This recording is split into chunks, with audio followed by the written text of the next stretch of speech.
안녕하세요. 코인 즐겨찾기의 윤송아입니다. 여러분 한 주간 즐겁게 지내셨나요? 오늘 코인 즐겨찾기에서는요. 이영식의 핫코인, 간트의 차트 분석, 그리고 말도 많고 탈도 많은 거래소 이야기를 준비해봤습니다. 그 전에 김도연 앵커가 블록체인 연구소 헥슬란트를 다녀왔는데요. 우선 화면으로 만나보시죠.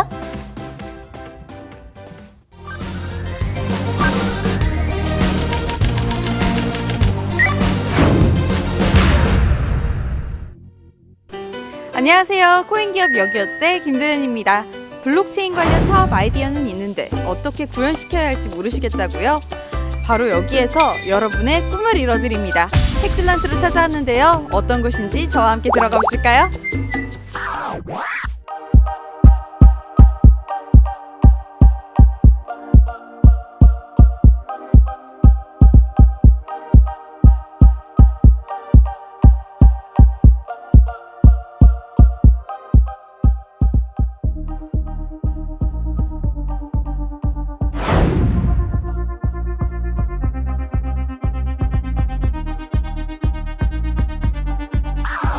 전 지금 헥슬란트의 노진우 대표님과 함께 있습니다. 대표님 안녕하세요. 안녕하세요. 네. 그럼 먼저 저희 시청자분들한테 인사부터 부탁드릴게요. 안녕하세요. 헥슬란트 대표 노진우라고 합니다. 만나서 반갑고요. 지금부터 인터뷰할 건데 좀 많이 긴장되네요. 네. 제가 듣기로는 헥슬란트가 인큐베이팅 회사라고 들었는데 인큐베이팅 회사는 정확히 어떤 일을 하고 헥슬란트는 또 어떤 일을 하는 회사인가요?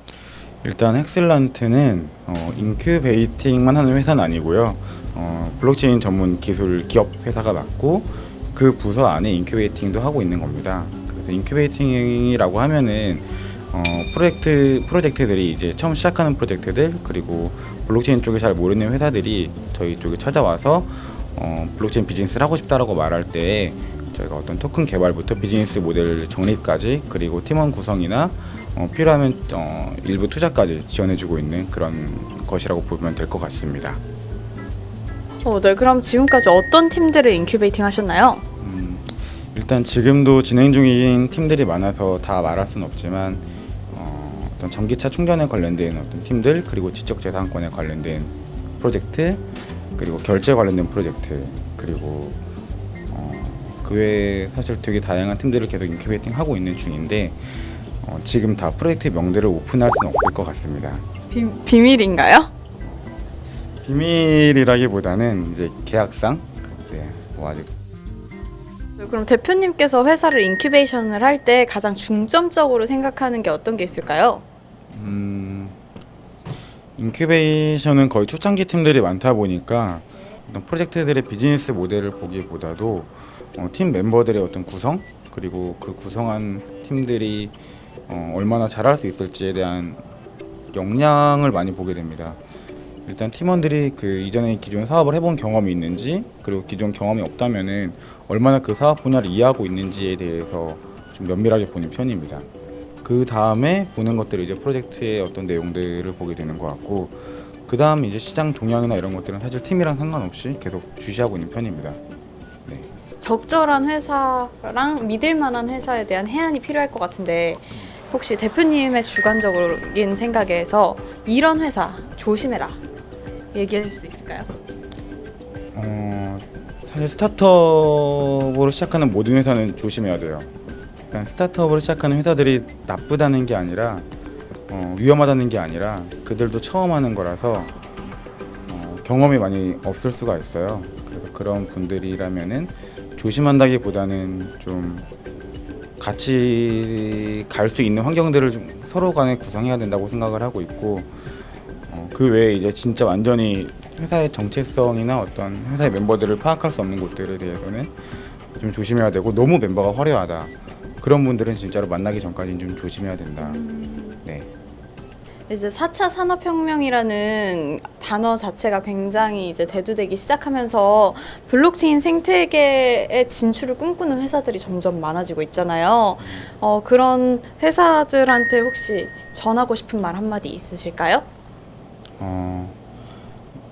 좀 공부를 더 많이 하고 들어와야 될 것 같아요. 그 인터넷 버블 때도 그랬지만 지금 블록체인 시장도 상당히 많은 버블이 껴있거든요. 근데 그 와중에 암호화폐만 보고서 암호화폐 어떤 가치들만 보고서 시장에 들어와서 내가 여기서 비즈니스를 하겠다라고 말하면 상당히 위험해지는 것 같고, 기존 사업을 하고 있는 회사라면은 기존 사업과 블록체인 영역이 합쳐졌을 때 어떤 시너지를 낼 수 있는지를 공부해보고 안 되면은 저희 같은 회사들한테 물어보면 될 것 같고, 그렇지 않고 공부를 많이 했는데도 부족한 게 있다 그러신 분들도 저희한테 물어보면 됩니다. 일단은 제가 꼭 드리고 싶은 말씀은 그 블록체인 기술이 어떻게 활용될 수 있는지에 대한 기본적인 공부는 꼭 해야 된다라는 것입니다. 그럼 헥셀런트 이거 하나만은 자신 있다. 어떤 거 꼽을 수 있으세요? 지금 국내에서 저희가 최초로 시작한 서비스 중에 하나가 커스터디 서비스라고 그 코인 보관 서비스가 있는데, 이제 그 보관이라는 거는 상당한 기술이 요하는 부분인데, 그 중에서 보안 그리고 어떤 안정성에 대한 담보 이런 것들은 자신 있는 분야고, 그 외에 또 가장 많은 노드를 저희가 보유하고 있는데, 어떤 다양한 암호화폐들을 지원하는 거, 또 B2B 비즈니스에 대해서는 저희가 가장 자신 있어 하는 부분이고 가장 많은 회사들이랑 같이 일을 하고 있습니다. 네, 이제 마지막 질문인데요. 헥셀런트의 앞으로 계획과 목표는 어떻게 될까요? 지금 해외에는 많은 블록체인 관련 유니콘 기업들이 하나씩 등장하고 있는데, 국내에는 아직 그런 거래소를 제외하고는 많이 없는 상황입니다.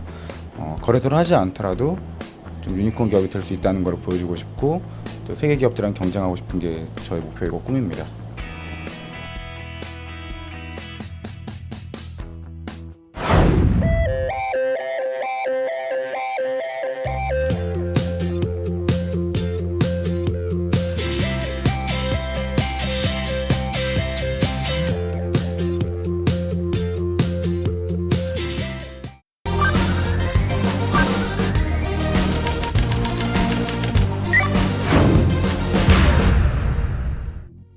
코인 즐겨찾기의 코너 속의 코너, 이영식의 핫코인 시간이 돌아왔습니다. 영식이가 형님, 누님, 동생들을 위해 오늘 가져온 코인은요, 지난주에 잠깐 소개해드린 코인이죠. 치약 이름 같은 코인, 바로 텐트 코인입니다. 형님, 누님, 동생들을 위한 핫코인, 지금 시작합니다.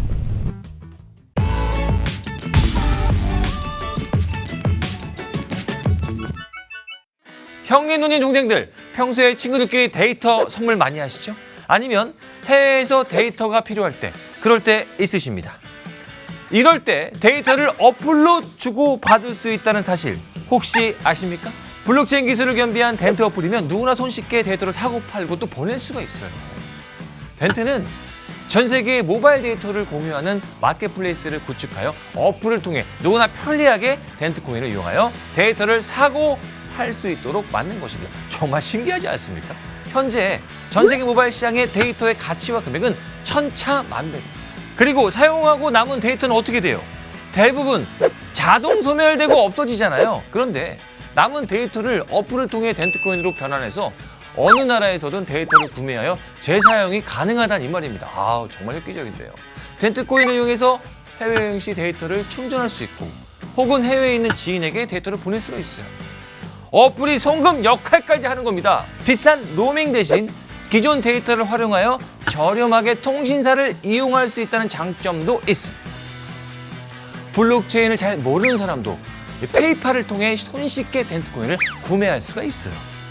자, 이제 덴트코인의 현 상황과 강점에 대해서도 좀 알아보겠습니다. 덴트사는요, 12월에 iOS 버전, 2월에 안드로이드 버전을 발표했습니다.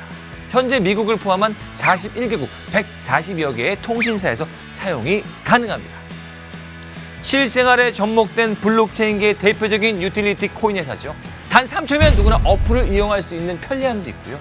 현재 다운로드 수 550만 명에 육박하며 어플 출시 이후 가장 빠른 사업 확장과 대중성을 겸비한 블록체인 기업입니다. 의심 많은 영식이가 또 조사를 받죠. 필리핀에서 어플 출시 3일 만에 다운로드 2위, 인도네시아에서는 7위를 기록했다고 합니다. 아우, 대단합니다. 덴트는 2019년 상반기 다운로드 수 1000만 명을 목표로 삼고 있다고 하는데요. 이 수치는 어느 블록체인 및 일반 어플 개발 업체도 이루기 힘든 기록입니다. 이 힘든 걸 덴트가 해내겠다는 것이죠. 일반 소비자뿐만 아닌 통신사 간 데이터도 공유할 수 있는 덴트. 거래소가 12월 내에 출시 예정이어서 덴트코인의 활용성은 더 커질 것으로 보입니다.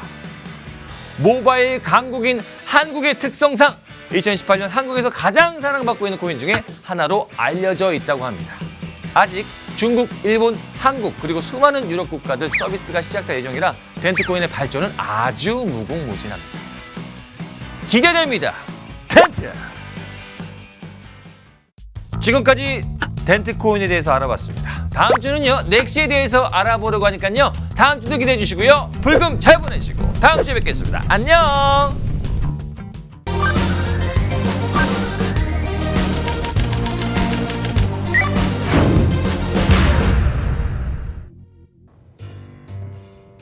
안녕하세요 여러분, 칸트의 차트 교실입니다. 한 주 잘 지내셨나요? 오늘 시간에는 팽이형 캔들이라고 하는 캔들과 도지형 캔들이라고 불리우는 십자형 캔들을 한번 알아보려고 합니다. 오늘 시간 역시도 매우 유익한 시간이니까 잘 한번 보시고 공부하시는 데 도움이 되셨으면 좋겠습니다. 어디 한번 같이 가볼까요?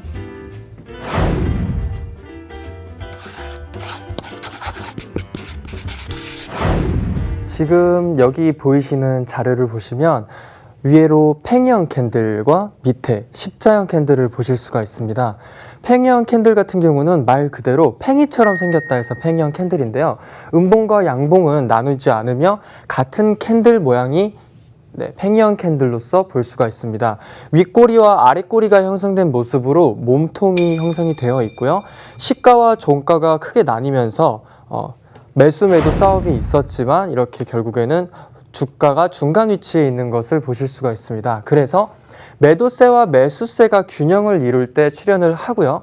주가를 평행으로 유지하려고 하는 특성이 있습니다. 매수와 매도세가 중첩되는 구간이기 때문에 아무래도 이 캔들이 나타난다면 한 번에 더 방향성을 지켜보려고 한다. 이렇게 보시면 되겠고요.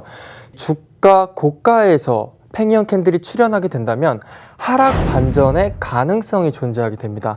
반대로 주가의 저가권에서 출현하게 된다면 상승 반전의 가능성이 존재하게 됩니다. 이때 우리가 주시를 해봐야 될 것은 무엇이냐면 몸통이 짧을수록 신뢰성이 높습니다. 윗꼬리와 아랫꼬리도 중요하지만 주가의 고가에서 출현했을 때와 저가에서 출현했을 때, 특히나 이러한 팽이형 캔들이 출현했을 때의 몸통이 짧다면 한 번 정도는 신뢰해 볼 수 있다, 이렇게 보실 수가 있고요. 밑에는 말 그대로 십자형 캔들이라고 하는 캔들입니다.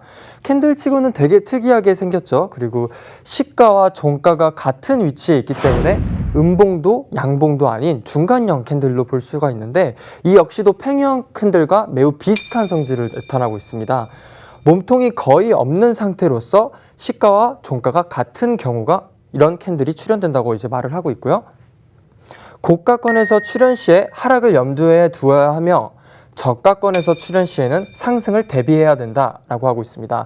물론 팽이형 캔들과 매우 비슷한 움직임으로서 같은 해석을 할 수 있는 캔들로 우리가 주가 고가 또는 주가 하락에서 이러한 캔들들이 나타난다면 한번 분석을 임해보면서 매수매도 전략을 준비를 해야 된다, 이렇게 볼 수가 있습니다. 십자형 캔들 같은 경우는 음봉이나 양봉을 띄지 않는 중간형 캔들로서 다른 캔들들의 정보와 중첩이 가능해집니다.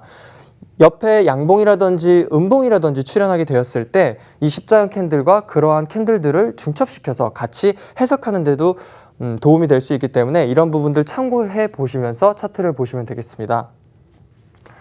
지금 이제 팽이형 캔들과 도지형 캔들이라고 하는 십자형 캔들의 예제를 제가 한번 또 짚어드려 볼까 하는데요. 첫 번째로 고점 부근에서 출현한 캔들을 보시면 스피닝 캔들이라고 불리우는 팽이형 캔들이 출현한 것을 보실 수가 있습니다. 그리고 나서 나타난 움직임은 큰 음봉이 나타나면서 고점에서 수익 실현을 한 모습이라든지 저항에 닿아서 매도세가 발생한 모습으로 볼 수가 있습니다. 이렇게 방금 제가 설명한 것처럼 주가의 고가권에서 팽이형 캔들이 나타나게 된다면 한 번쯤 하락이 나타날 수 있을 것이다라고 예측해보고 분석에 대응해보시면서 참고를 해보시면 도움이 될 것 같습니다. 이후에 나타나는 모습들에서는 팽이형 캔들을 의외로 많이 찾으실 수가 있는데요. 여기 보시면 중간에서도 하나 나타난 것을 보실 수가 있고요. 여기서도 나타나고 있죠. 이런 식의 팽이형 캔들들 같은 경우는 주가를 평행으로 유지하려고 하는 특성이 굉장히 강합니다. 주가가 바닥에서 어느 정도 지지를 해주려고 하고 있는 모습을 보실 수가 있는데 이때 잘 한번 보시면 이전에 지지하고 저항을 받았던 부근에서 한 번 더 지지를 받으려고 하는 모습을 보실 수가 있습니다. 그래서 1차 지지를 받는 부분을 유지해 주려고 하는 특성을 이러한 팽이형 캔들로서 볼 수가 있습니다. 그리고 이제 제가 준비해 온 자료인데 주가가 바닥을 다지고 있는 모습에서 상승이 시작된 모습이죠. 그렇죠? 근데 상승 도중에 팽이형 캔들이 출현한 모습입니다. 이때는 우리가 어떻게 대응을 해야 된다? 상승한 이후에 팽이형 캔들이 한번 나왔기 때문에 추가 하락이 진행된다거나 다시 떨어지면서 지지 구간을 테스트 받을 수 있겠구나라고 우리는 인식을 해야 합니다. 지금 그 다음의 모습을 보면 이렇게 이 모습이 방금 짚어드린 그 부분이었거든요. 이 부분이 방금 짚어드린 부분이었고 상승이 있었던 모습입니다. 주가 상승 이후에 지지를 한번 해주었던 구간, 매수세를 끌어올렸던 부분을 지켜주려고 하는 특성이 팽이형 캔들로서 나타나면서 우리는 여기가 고점이 아니라 중간 지점으로 인식을 할 수가 있습니다. 지금 보시면 이 부분이 제가 방금 짚어드린 부분이고 이후에 지지를 계속해서 만들어낸 모습인데요. 그리고 나서 주가는 추가적으로 큰 상승을 해 나간 모습입니다. 이렇게 팽이형 캔들 같은 경우는 시간에 따라서 위치에 따라서 많은 의미들을 분포하고 내재하기 때문에 매수 매도 전략을 어떻게 세울 수 있는지에 대해서 공부를 하신다면 도움이 될 수 있을 거라고 생각을 합니다. 혹시라도 모르는 것들 있으시면 또 저의 유튜브 채널 댓글들 남겨주시면 제가 직접 답변 남겨드리고 있으니까요. 이런 부분들 참고해 나가시면서 공부하시는데 매매하시는데 도움이 되셨으면 좋겠습니다. 칸트의 차트 교실이었습니다. 감사합니다.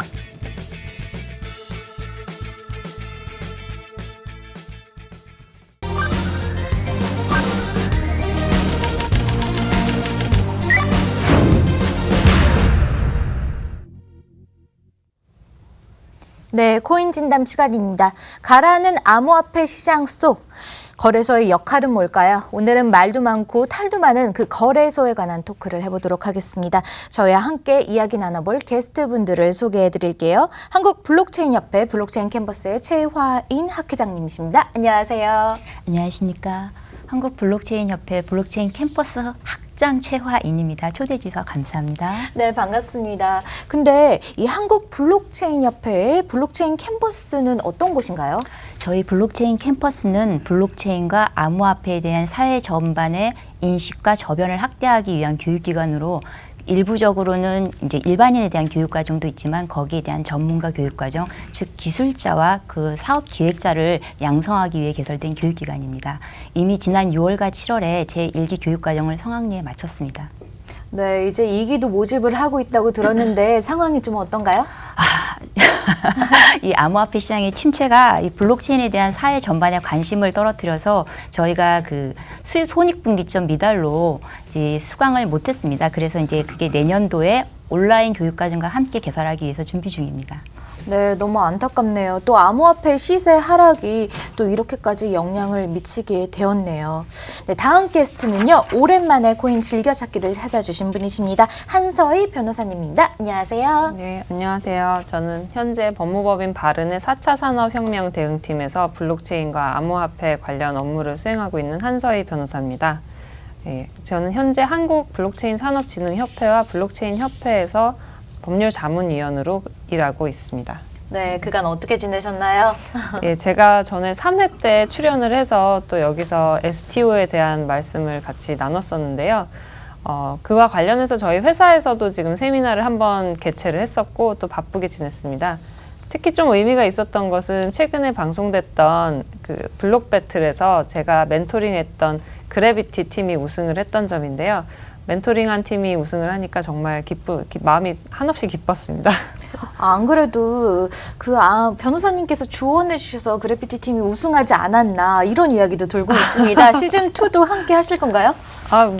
뭐 부탁하신다면 언제든 저는 정말 즐거웠기 때문에 예, 네. 뭐 함께할 의향이 있습니다. 네. 네, 저희는 또 기다리고 있겠습니다. 자, 이제 본격적으로 이야기를 한번 나눠볼 텐데요. 그 전에 지금 시장 상황을 조금 짚고 넘어가야 할 것 같습니다. 지금 현재 암호화폐 시장이 몇 주째 회복세를 지금 면하지 못하고 있는데요. 이 하락장을 벗어나지 못하는 이유 두 분은 어떻게 보시나요? 먼저 학장님부터. 네, 일단은 지금의 암호화폐의 침체는 정부 규제의 강화와 그다음에 아직까지 성공적인 어떤 실제 성공 사례가 없다는 점 때문에 시장 신뢰의 상실이 가장 직접적인 요인입니다. 그렇지만 보다 근본적으로는 이 암호화폐를 투기의 대상에서 투자의 대상으로 전환시키는 이 시장 전체의 체질 개선이 일어나고 있기 때문에 이게 이 가격의 침체는 성장통이 아닐까 생각합니다. 그리고 이 성장통은 한동안 지속될 것으로 생각합니다. 아, 그렇군요. 변호사님은 어떻게 내다보시나요? 네, 사실상 암호화폐 가격이 굉장히 많이 상승을 했었죠. 많은 사람들이 기대를 해서 작년 초 같은 경우는 비트코인 가격이 올해 초에 2,400만 원까지 갔었는데 최근에는 380만 원 선으로 떨어진 상태입니다.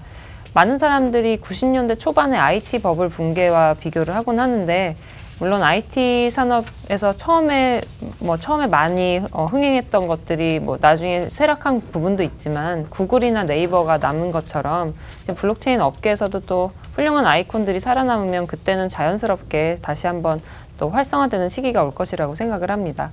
네, 두 분 다 당분간은 어렵다라고 말씀을 하셨는데 지금 많은 호재들이 1월에 있습니다. 지금 벡트가 열리고요. 그리고 ETF 심사가 긍정적으로 나오면 조금 나아질 수 있지 않을까 기대를 하고 있는데 어떻게 보시는지요? 많은 분들이 기대를 하고 계시고 네. 또 그렇게 돼야 맞겠지만 너무 그것에 대해서 시기적으로 조바심을 갖는 게 오히려 이 시장에 대한 불안성을 크게 하기 때문에 일단 성공적인 투자는 장투라는 생각으로 조금 여유를 가지셨으면 좋겠습니다.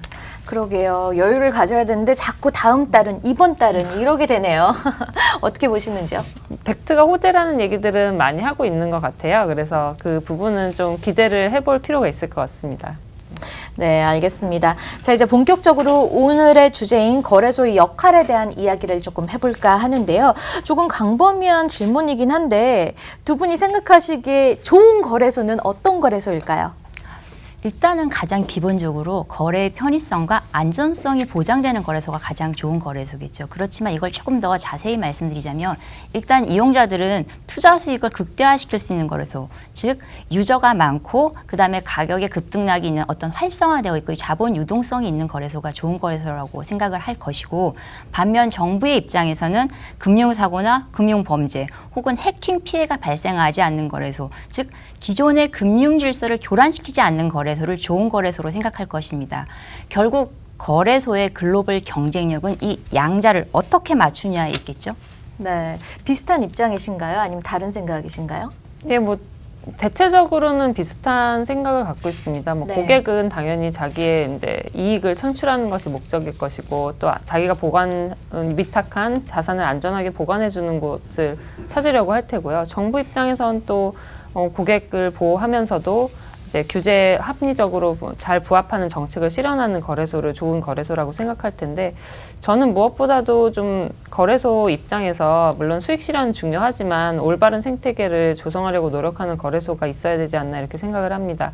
그 시장 상황이 장기적인 관점에서 보게 되면은 건전화되었을 때만이 또 거래소 역시도 제대로 또 사업을 수행할 수 있고 사람들의 신뢰를 받을 것이라고 생각하기 때문입니다. 예. 네, 우리가 보통 이 암호화폐 거래소 하면 돈을 주고 암호화폐를 사고 파는 곳으로 알고 있는데 저도 사실 이렇게만 알고 있었어요. 근데 이거 말고도 또 다른 역할이 있을까요? 네, 일단 암호화폐를 버퍼와 교환해주고 코인을 매매하는 것이 암호화폐의 가장 기본적인 기능이지만 네. 일단 이 디지털 상품을 취급한다는 점에서 그것을 기반으로 한 각종 다양한 파생 금융 상품이 나올 수 있습니다. 그래서 보다 확장된 디지털 금융기관으로서의 역할이 향후 기대가 되고 또한 이를 위한 그 암호화폐를 축으로 한 여러 가지 금융 현황에 대한 분석과 전망을 하는 리서치 센터로서의 기능도 필요하다고 봅니다. 그리고 이런 인력들을 양성하고 교육시키는 교육기관 그리고 고객의 디지털 자산을 안전하게 이제 위탁 관리해주는 커스터디 업체로서의 기능도 할 것입니다. 그리고 마지막으로는 이 금융기관은 기본적으로 투자 기관으로서 역할도 수행할 수 있기 때문에 블록체인 관련 스타트업 기업들을 발굴하고 투자하는 기관으로서 역할도 수행할 것이라고 봅니다. 네, 역시 학장님의 이 이야기를 들으니까 조금 이렇게 정리가 되는 것 같습니다. 혹시 변호사님은 여기에 보충하실 부분 있으신가요?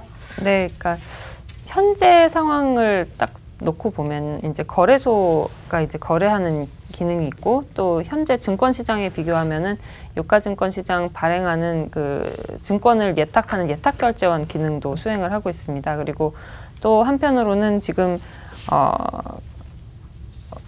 리포트를 많이 릴리즈하는 곳도 있어서 이런 부분에 있어서는 언론 매체와 비슷한 역할을 하는 그런 거래소들도 존재하는데요.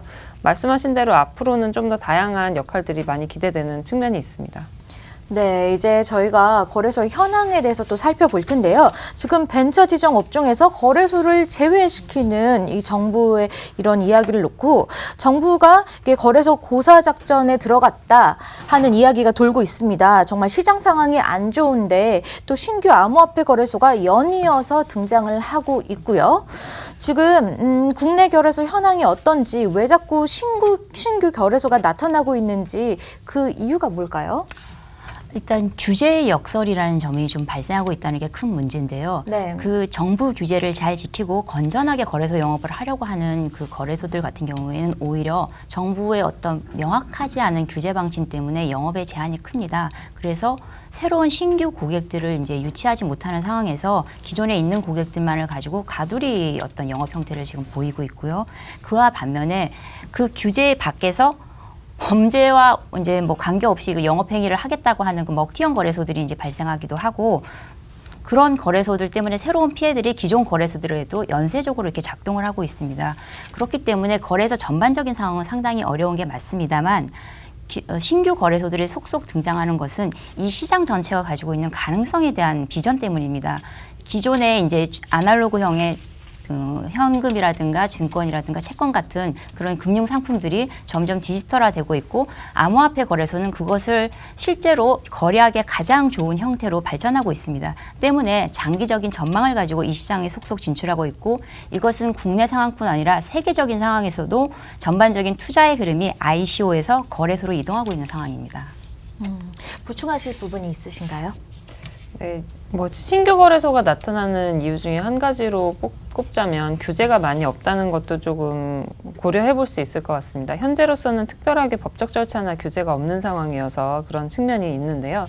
원래 일반적으로 뭐 처음에 거래소들이 생길 때는 통신판매업자로 등록을 했었습니다. 그런데 공정거래위원회에서 이제 이것에 대해서 검토를 했었고 2018년도 초쯤에 여기 거래소를 통신판매업자로 볼 수 없다 이런 이제 내부적인 결정이 내려진 것으로 저희가 알고 있습니다. 그래서 거래소들에게 대해서 통신판매업자로 홈페이지에 등록한 부분을 뭐 삭제하라는 뭐 요청도 한 적이 있고 지자체에도 등록 말소를 하도록 권하겠다 뭐 이런 권고 조치를 내리겠다 이런 적도 있었기 때문에 지금 현재 상황에선 특별하게 뭐 등록 절차를 해야 되는 것도 아니고 규제가 없기 때문에 신규 거래소가 많이 쉽게 생길 수 있는 환경이 우선 조성된 측면이 있고요. 네. 그리고 또 이 부분에 있어서는 이제 수익이 많이 또 나기 때문에 또 규제는 없는데 수익 실현이 가능하다는 그런 그런 측면이 많이 반영이 되고 있는 것 같습니다. 사람들이 또 많은 수익을 기대를 하고 또 들어오고 있는 상황이고 또 이쪽 시장이 앞으로 많이 활성화될 가능성도 있고 이런 여러 가지 측면들이 복합적으로 작용해서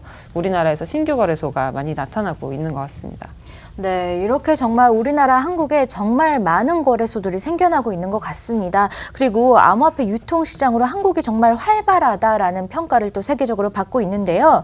ICO의 성지라고 불리는 스위스 주크시에서도 아직은 거래소가 없다는 얘기를 듣고 저는 조금 놀랐어요. 해외 거래소의 동향은 좀 어떤가요? 기본적으로 해외 같은 경우에는 특히 유럽 같은 경우에는 ICO 중심의 발행 시장 중심으로 발전을 했고 오히려 거래소와 같은 유통 시장은 발전이 굉장히 떨어져 있는 수준입니다. 그래서 유럽의 거래소를 제대로 갖추고 있는 나라가 많지 않고 미국도 우리나라에 비해서 거래소가 활성화되어 있지 않습니다.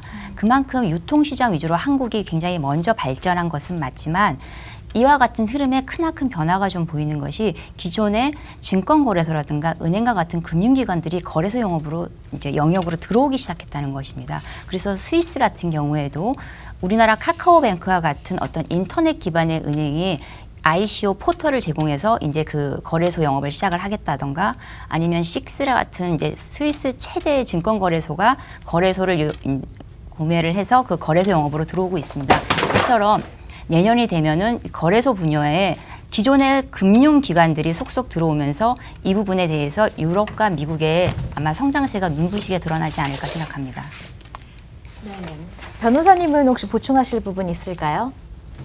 네. 그 해외 거래소 현황 같은 경우는 현재 미국에서는 비트 라이센스를 받아서 거래소로서 이제 등록을 한 경우에 우선 취급이 가능하고 특히 또 STO 관련돼서는 플랫폼들이 나타나고 있는데 이 경우에는 ATS 대체 거래소로서 등록을 해야 됩니다. 그렇게 최근에 SEC에서 뭐 발표를 한 내용에 따르면 이런 증권형 토큰을 거래하는 거래소의 경우에는 ATS 대체 거래소로 등록을 하라는 권고를 내린 적이 있었고 또 일본 같은 경우에도 가상통화 거래업자, 교환업자나 취급업자는 모두 등록을 해야 하기 때문에 이런 여러 가지 좀 규제가 존재하는 상황입니다. 그래서 해외 거래소 같은 경우는 우리나라처럼 쉽게 설립이 가능한 상황이 아니기 때문에 또 많이 발달하기 어려운 측면도 있는 것 같습니다.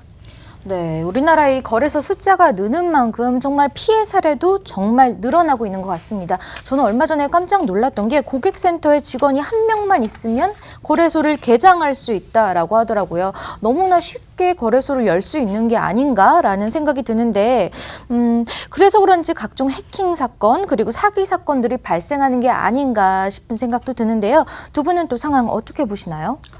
일단 이게 이제 규제 역설 앞에 말씀드린 것처럼 정확하게 무엇이 되고 무엇이 되지 않는다라는 정부의 이제 정책이라든가 가이드라인이 제공되지 않은 점에서 간단하게 그냥 부가통신 사업자로서만 등록을 하면 이 거래소 영업을 할 수 있는 상황입니다. 때문에 이 거래소에서 해킹이라든가 아니면 직금 계좌를 통한 어떤 여러 가지 자금 유용 같은 게 범죄들이 일어났을 때도 이것을 정확하게 체킹하고 혹은 검증하거나 관리할 수 있는 시스템이 아닙니다. 그렇다면 이것을 막을 수 있는 가장 좋은 방법은 일단 실명 계좌를 발급해서 금융사고의 안전성을 이제 사전에 가장 많이 확보를 하는 방법과 그 다음에 이것이 제대로 된 적법한 프로세스에서 자격 요건을 갖춘 거래소 업체만이 거래소로 등록할 수 있도록 시스템을 갖춰주는 게 가장 필요하다고 봅니다. 네, 구체적인 시스템 확보가 좀 필요한 상황으로 보이는데요. 변호사님 좀 얘기하실 부분 있으신가요?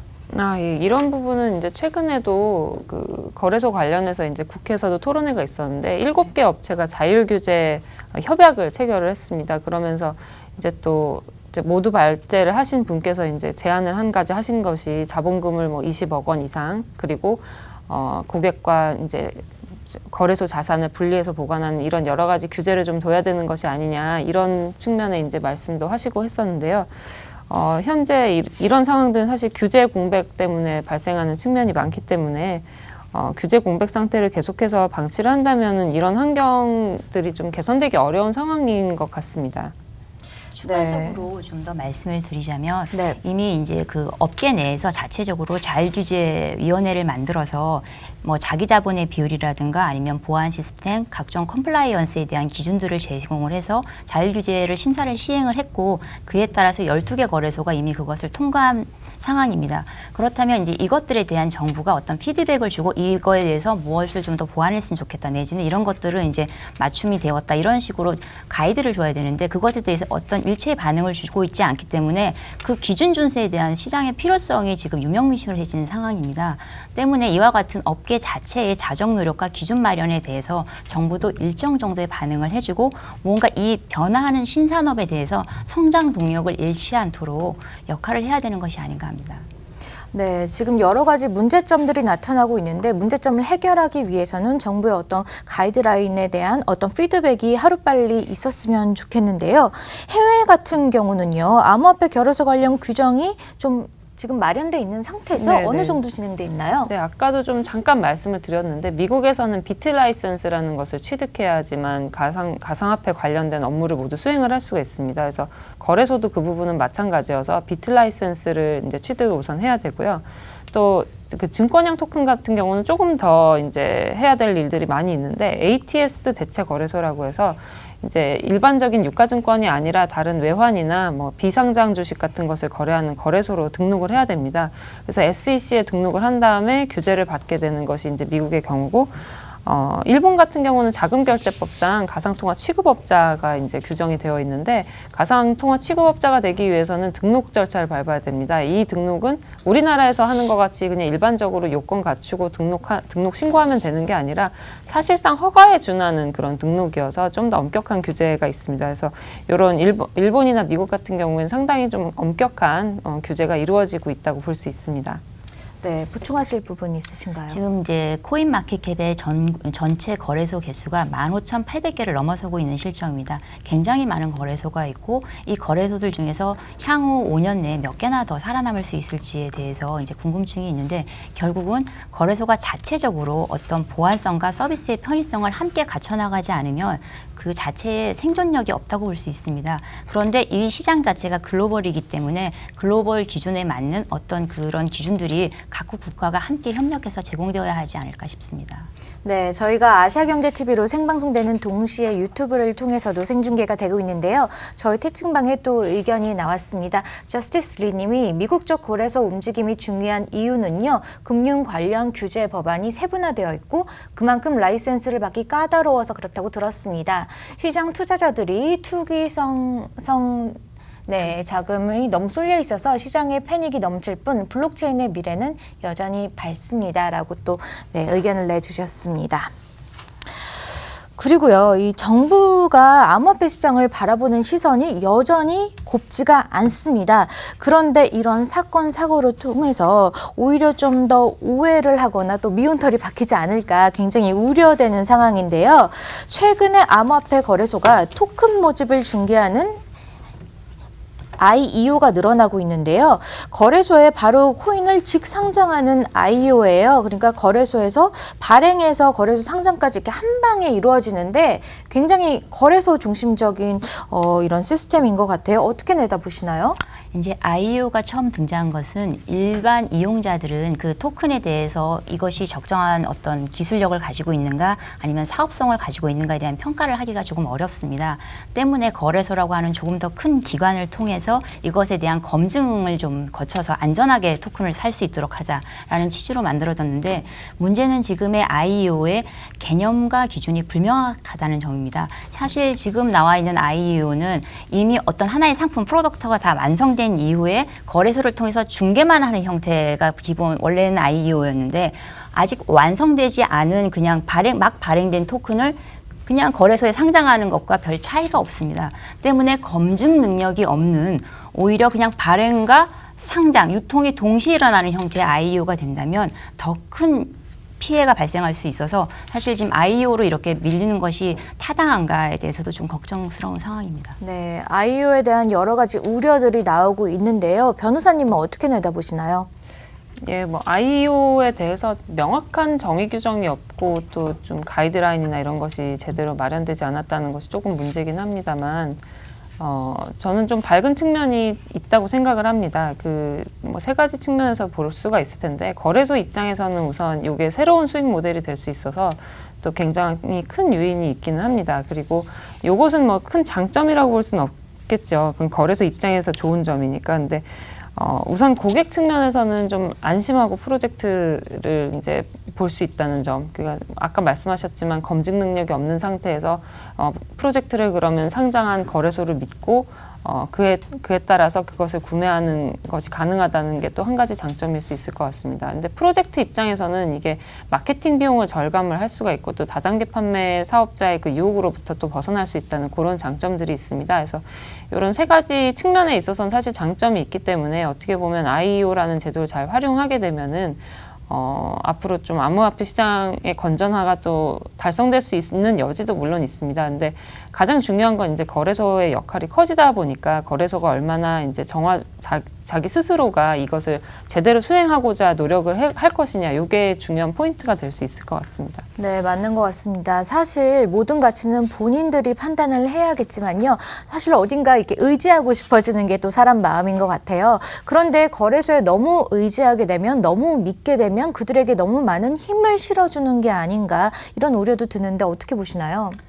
네, 이제 그 거래소가 향후 이 시장과 함께 성장을 할 경우에 가장 큰 역할을 하게 되는 것은 맞습니다. 그리고 발행 시장의 영향력이 10이면 유통 시장의 영향력은 그 10배 이상이 될 가능성이 굉장히 크기 때문에 거래소의 전반적인 암호화폐 산업에 힘이 실릴 것으로 봅니다.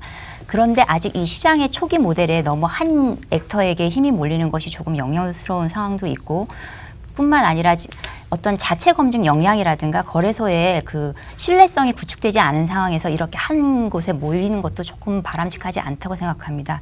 특히 ICO를 발행하고 나서 그 어떤 자본의 유동성이 발생하지 않은 그 프로젝트 팀에게 이제 IEO를 통해서 그것을 제공할 수 있으면 굉장히 큰 장점이겠지만 오히려 반면에 이 프로젝트 자체가 사기성이기 때문에 이 IEO라는 형태로 빌려서 그러니까 먹튀형 거래소로 발전할 가능성도 있기 때문에 아직까지는 이 시장에 대해서 조심스러운 입장으로 조금 이게 투기가 아닌 투자를 좀 하셨으면 좋겠습니다. 네, 보충하실 부분 있으신가요? 네, 뭐 거래소가 어떻게 행하냐 그게 사실은 가장 중요할 것 같고 제대로 된 거래소를 분별할 수 있도록 정부에서 규제를 만들어주는 것이 필요할 것 같습니다.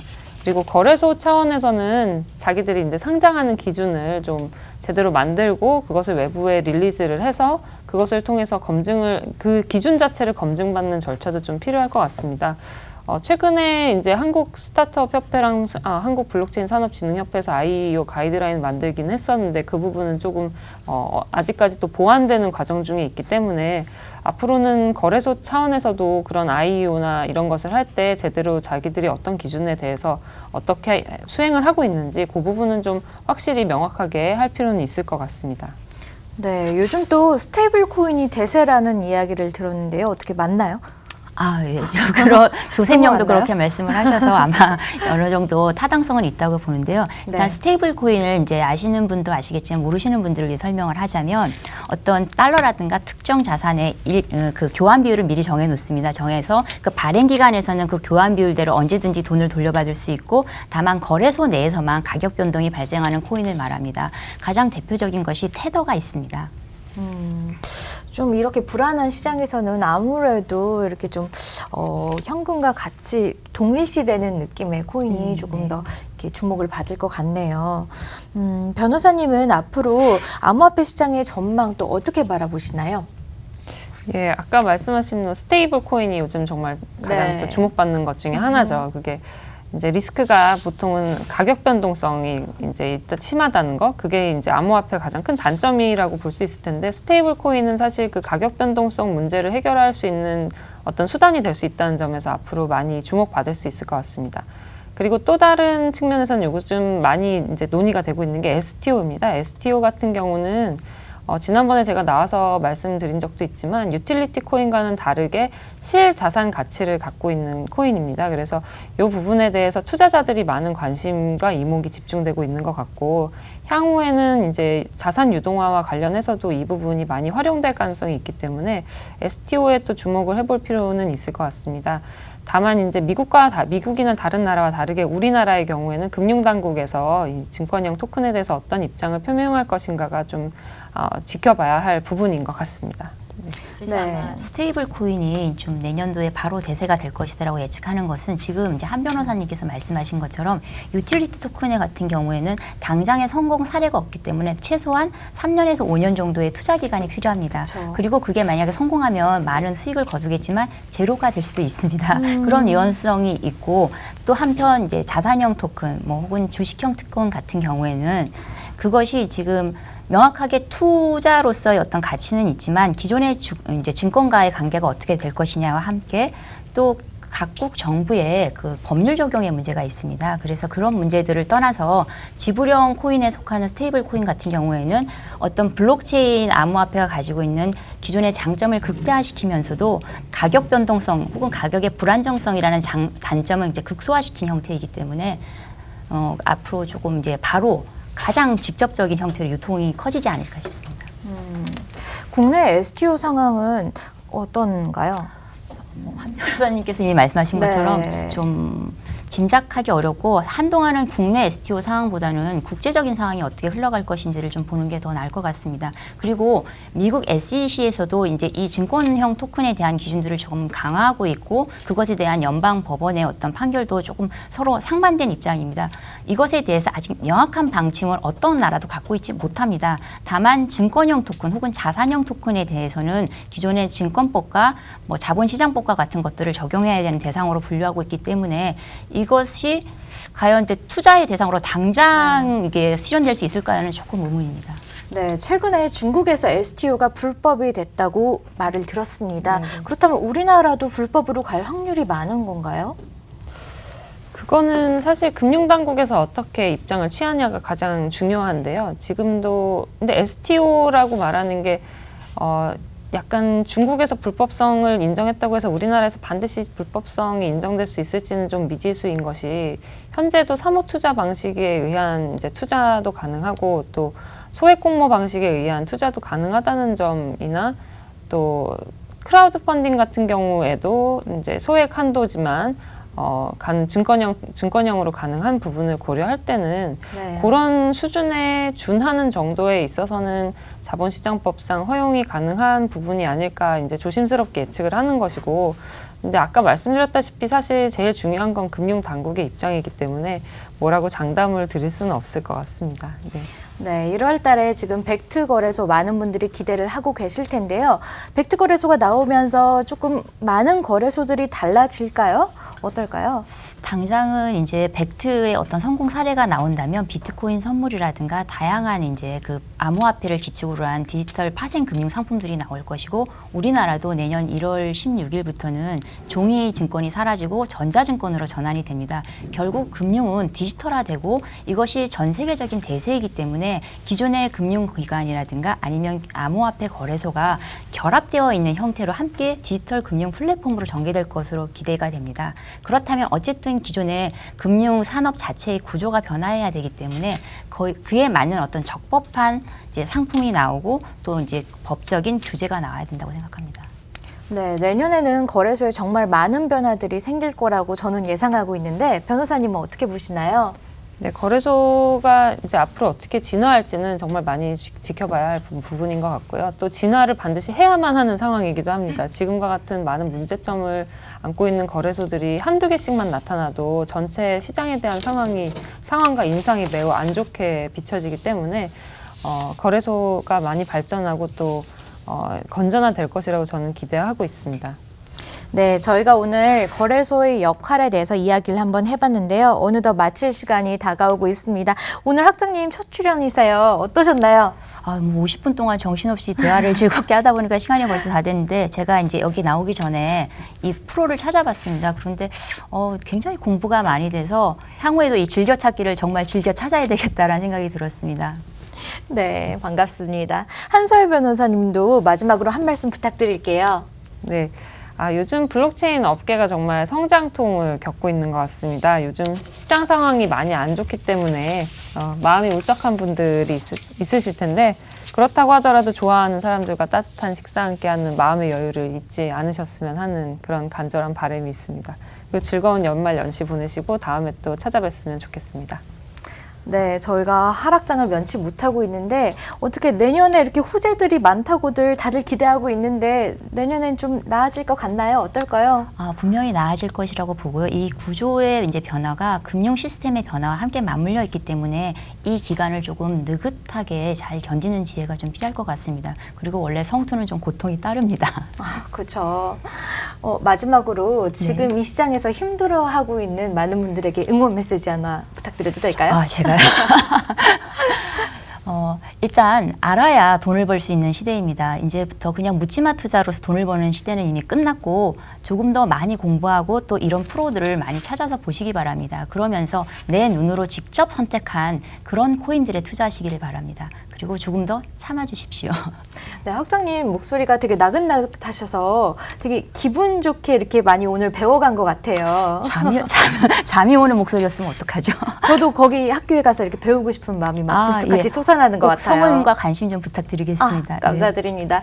변호사님도 마지막으로 좀 힘들어하고 계시는 연말에 좀 우울해하고 계신 분들께 응원 메시지 부탁드릴게요. 네, 저도 아까 이제 말씀드렸지만 블록체인 업계가 완전히 뭐 안 좋은 상황이라기보다는 약간 어려운 상황이 있을 뿐이기 때문에 많은 분들이 좀 버티시고 견디실 필요는 있을 것 같습니다. 하지만 결국에는 또 좋은 날이 올 것이라고 저는 생각하고 있고 또 저도 그렇기 때문에 이 블록체인 업계에서 변호사 일을 하면서 또 생활하고 있는 거 아니겠습니까? 사실 저도 이제 블록체인이라는 것이 꼭 활성화가 돼야 되는 사람의 한 명이기 때문에 이 업계가 꼭 잘 살아나기를 기도하는 마음으로 있습니다. 네, 저도 기도하는 마음으로 연말을 보내고 있는데요. 오늘은 말도 많고 탈도 많은 거래소에 관한 이야기를 했습니다. 하루빨리 시장이 살아났으면 좋겠다라는 마음은 우리 모두의 마음일 텐데요. 그러기 위해서는 하루빨리 올바른 규제안이 나왔으면 합니다. 그럼 우리 다 같이 응원하는 마음에서 즐겨찾기거든요. 다 같이 한번 해볼까요? 코인 즐겨찾기 해주실 거죠? 저희는 다음 주 금요일 1시 찾아뵙겠습니다. 여러분 사랑합니다.